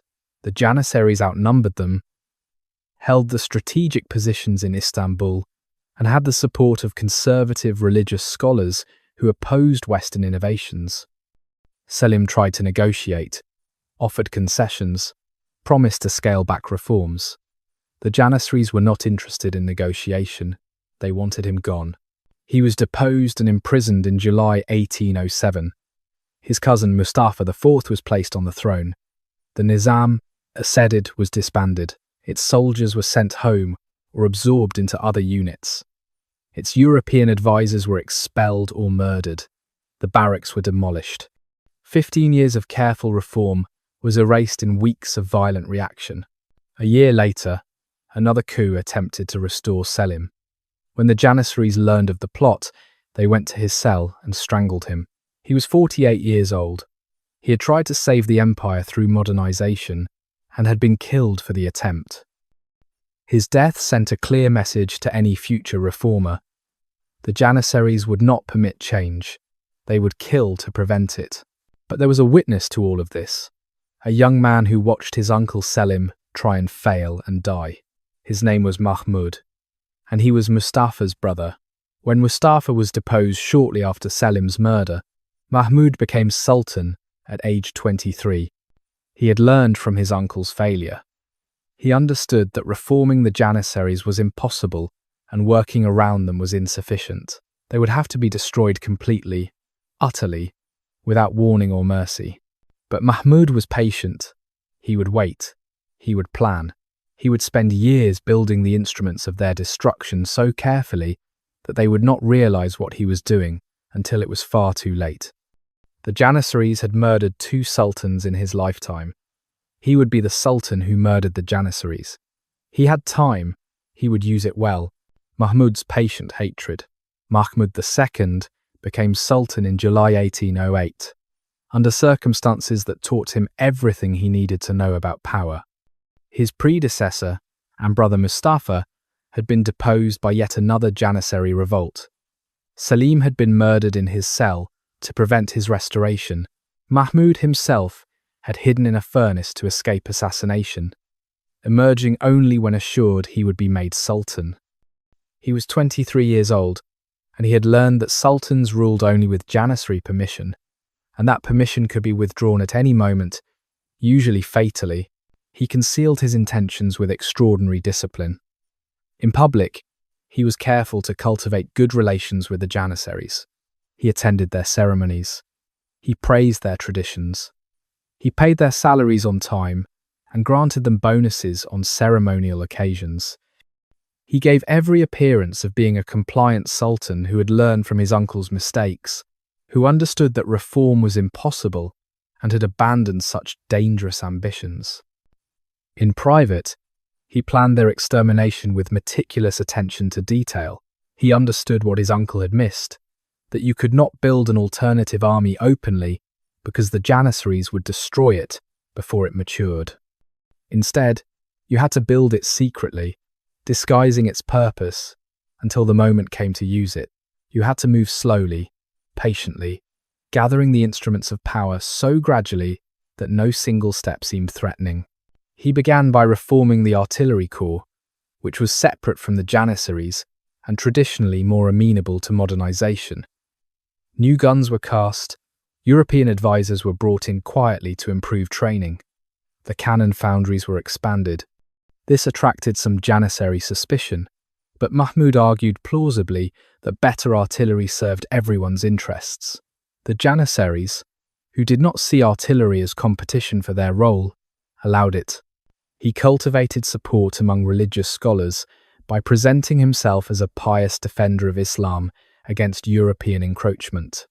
He needed the ulama on his side because their religious authority could legitimize what he planned to do. He attended prayers regularly. He endowed mosques and schools.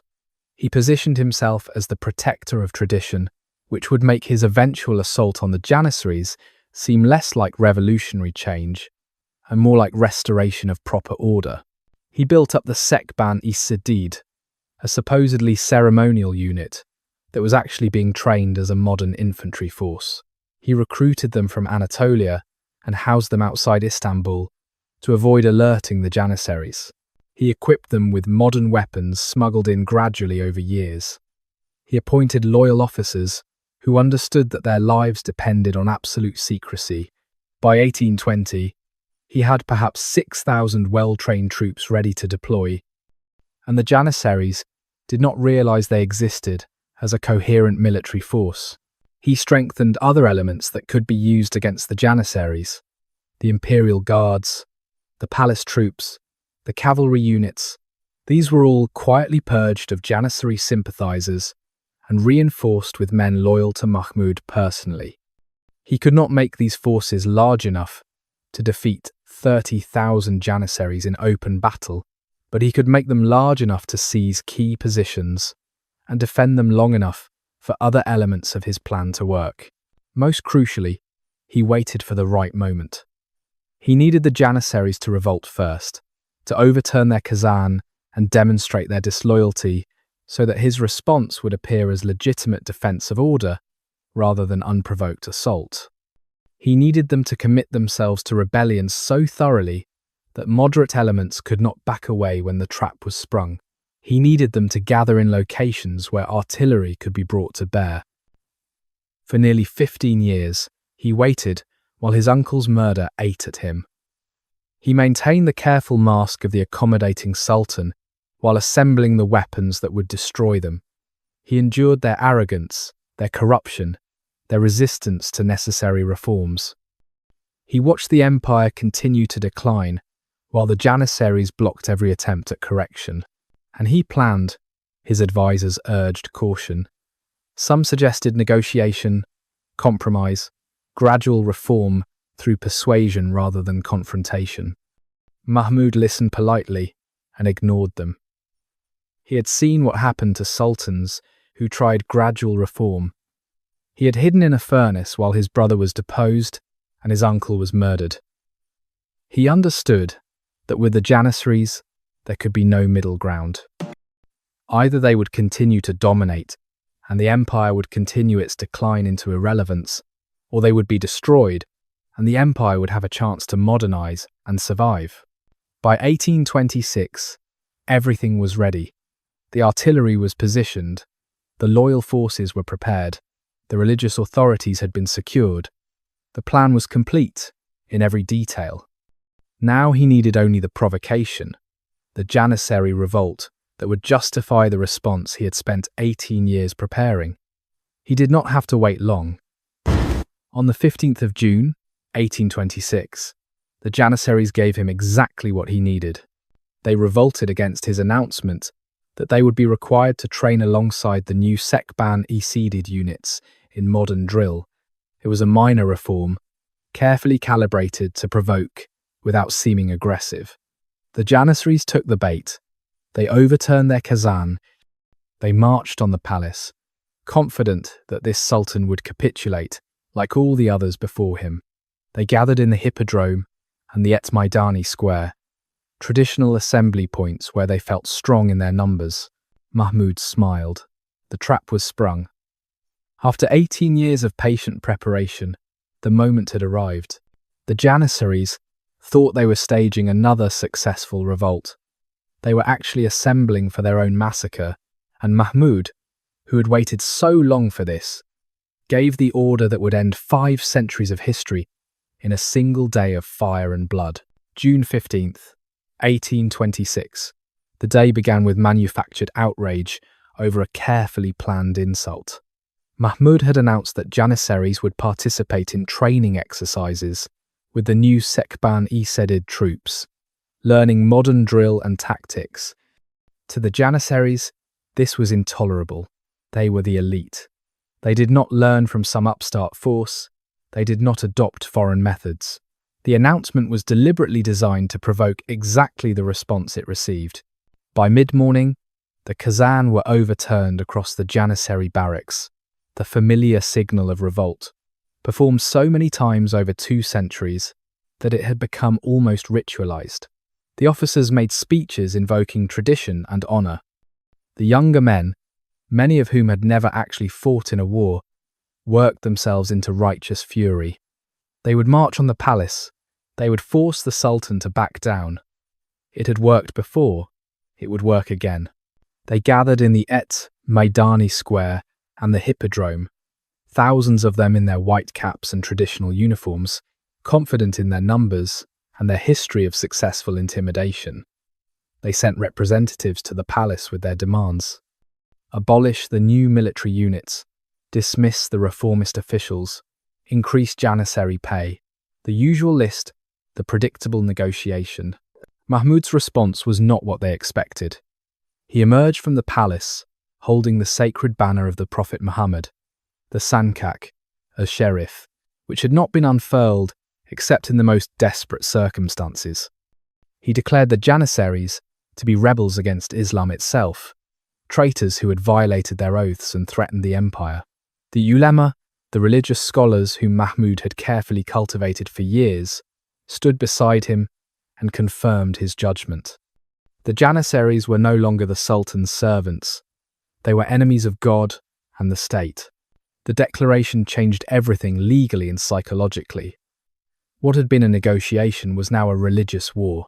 What had been a political dispute was now a matter of faith. Muslims who supported the Sultan were not just loyal subjects, but holy warriors defending Islam. And the Janissaries, who had always drawn part of their legitimacy from being soldiers of Islam, found that legitimacy suddenly stripped away. Mahmud had spent the morning positioning artillery. Cannons were brought up to command the square where the Janissaries had assembled. The guns were loaded with grape shot, small metal balls designed to shred human flesh at close range. The Janissaries, trapped in an enclosed space with limited exits, suddenly realized they were not in a position of strength but in a killing ground. Some tried to flee. Others attempted to seize weapons and fight. Most simply stood there, in confusion, as the situation transformed faster than they could process. The officer commanding the artillery looked to Mahmud for the order. Mahmud, who had waited 18 years for this moment, who had hidden in a furnace while his family was murdered, who had endured years of Janissary arrogance while planning their destruction, did not hesitate. The cannons fired. The sound rolled across Istanbul like thunder. Grape shot tore through the packed ranks of Janissaries. Men fell in heaps. Those who tried to run found the exits blocked by loyal troops with modern muskets. Those who tried to fight found themselves facing disciplined soldiers, trained to fight as units, not as individuals. The massacre was systematic, efficient, and utterly without mercy. The Janissaries who escaped the square fled to their barracks, hoping to make a stand there. Mahmud had anticipated this. Artillery was brought to bear on the barracks. The wooden structures caught fire easily. Those who remained inside burned. Those who tried to escape were cut down. By nightfall, the main Janissary barracks in Istanbul were smoking ruins filled with corpses.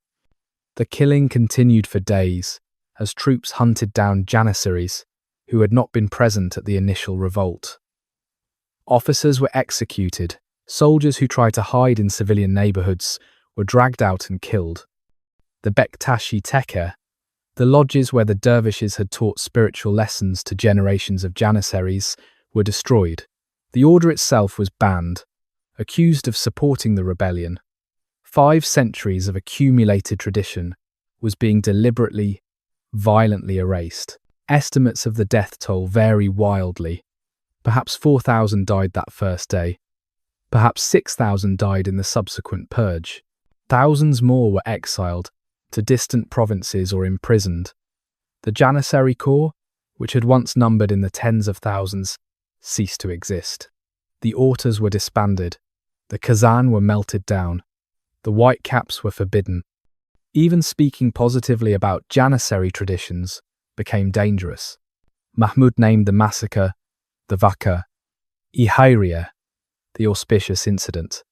It was, from his perspective, the most fortunate event of his reign.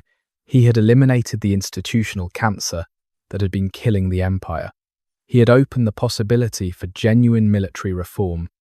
He had demonstrated that sultans could still exercise absolute power when necessary. The price was thousands of lives and the destruction of an institution that, whatever its recent failings, had once been genuinely glorious. The survivors, those who managed to escape or who had not been in Istanbul during the revolt, scattered across the empire. Some fled to Egypt, which was semi-independent under Muhammad Ali. Some disappeared into Anatolia, taking up farming or trade, trying to forget they had ever been Janissaries. Some kept their old uniforms hidden away, passing down stories to children about what the corps had once meant, when being Janissary was a mark of pride rather than a death sentence.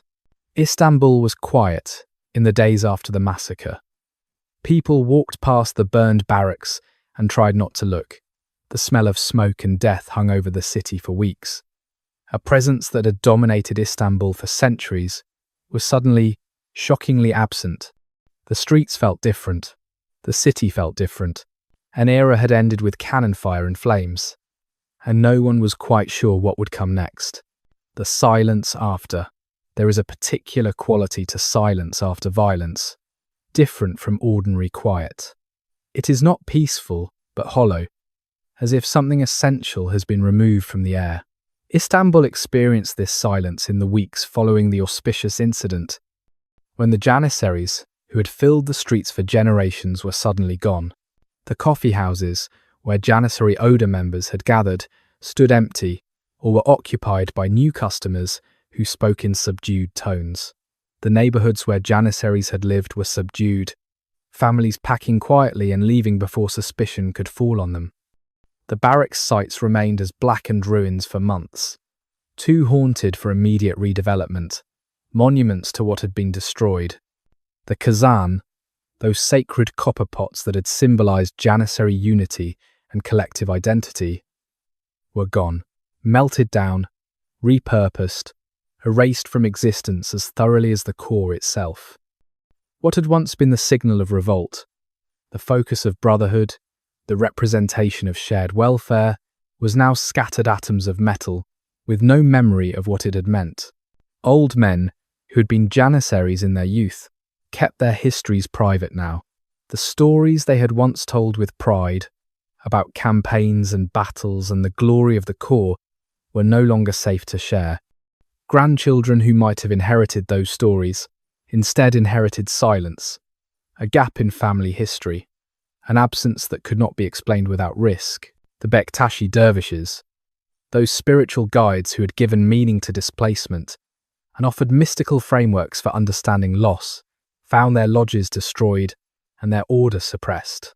The poetry they had recited, the teachings they had offered, the gentle spaces they had created within the harsh military system, all of this was swept away. The mysticism that had helped boys become men and soldiers become brothers was declared dangerous and subversive. What remained was not celebration but unease. Mahmud had won.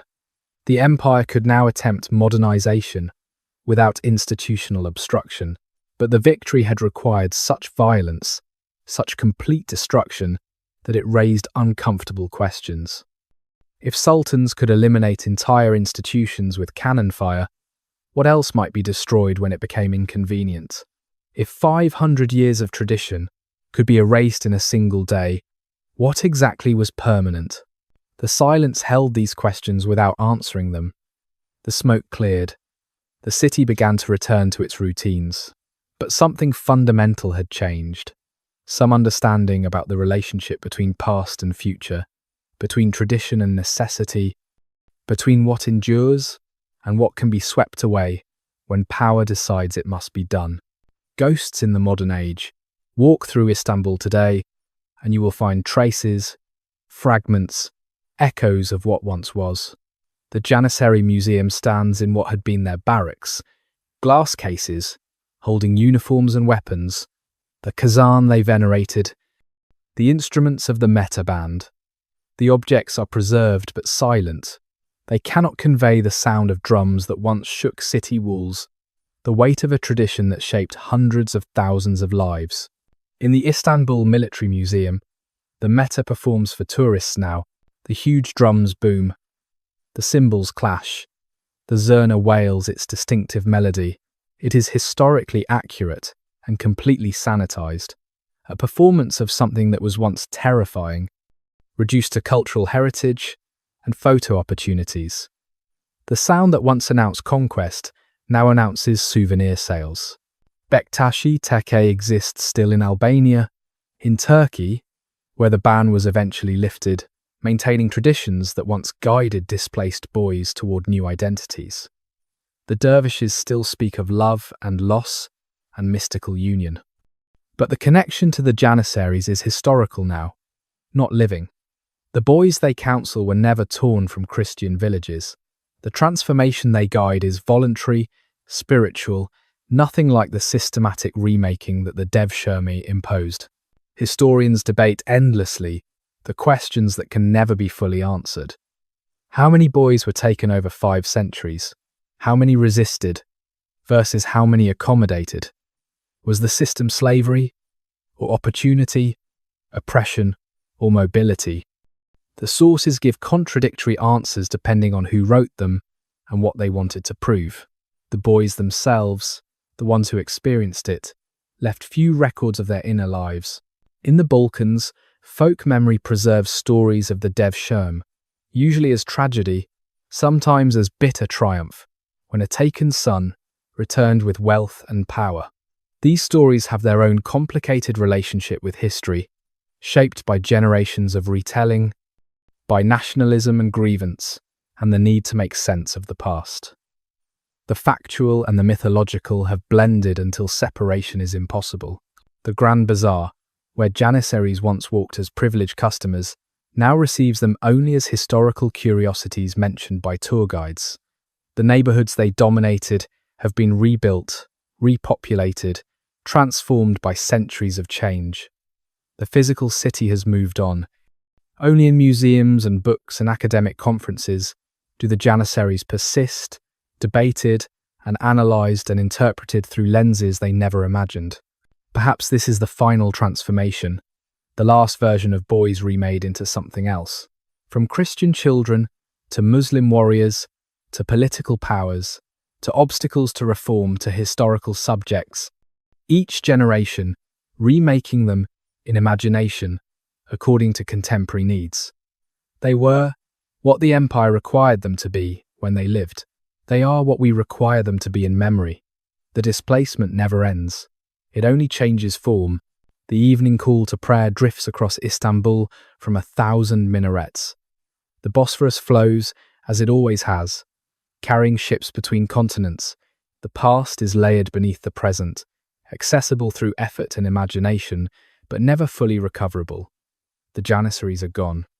Their ghosts remain, haunting the spaces where history tried to erase them, but could not quite succeed. They exist now as questions more than answers, as absence more than presence, as echo and fragment, and the peculiar silence that follows violence. The Janissaries were an impossibility that lasted 5 centuries. Christian boys transformed into Muslim warriors, slaves who became kingmakers, an institution designed to prevent hereditary military aristocracy that became exactly that, a force created for absolute loyalty that learned to murder sultans, a meritocracy that rotted into privilege, a brilliant solution that became an insoluble problem. Their story contains multitudes of individual tragedies, boys torn from families, parents who never stopped grieving, men who lived divided between the identities imposed on them and whatever fragments of original self they managed to preserve. Soldiers who died for an institution that increasingly betrayed its founding principles. The personal costs of imperial systems rarely appear in the grand narratives, but they accumulated across centuries into an ocean of sorrow. Yet within the tragedy existed genuine accomplishment. The Janissaries at their peak were extraordinary soldiers, disciplined and effective in ways that made them militarily dominant for generations. Some boys taken by the devshirme rose to wealth and power they could never have achieved otherwise. The bonds formed in the Oda were real, the brotherhood authentic, even if it was manufactured through trauma. Complexity resists simple moral judgment, what endures from their 500 years. The recognition that institutions designed with brilliance can still fail. The understanding that military power, without political wisdom, becomes dangerous to its creators. The knowledge that human beings are more adaptable and more resilient than we sometimes imagine, capable of surviving and even thriving within systems designed to unmake and remake them. The lesson that nothing, however traditional or entrenched, is permanent when it ceases to serve its purpose. In modern Turkey, the Janissaries remain controversial, claimed and rejected by different political perspectives. To some, they represent military glory and Ottoman power at its zenith. To others, they embody the dangers of military interference in politics and resistance to necessary reform. Both perspectives contain truth, both miss nuance. The Janissaries were not symbols but human beings, caught in systems larger than themselves, doing the best they could with impossible situations. I'm grateful you've accompanied me through these serene moments in history. Rest well beneath the starlit skies of ancient nights.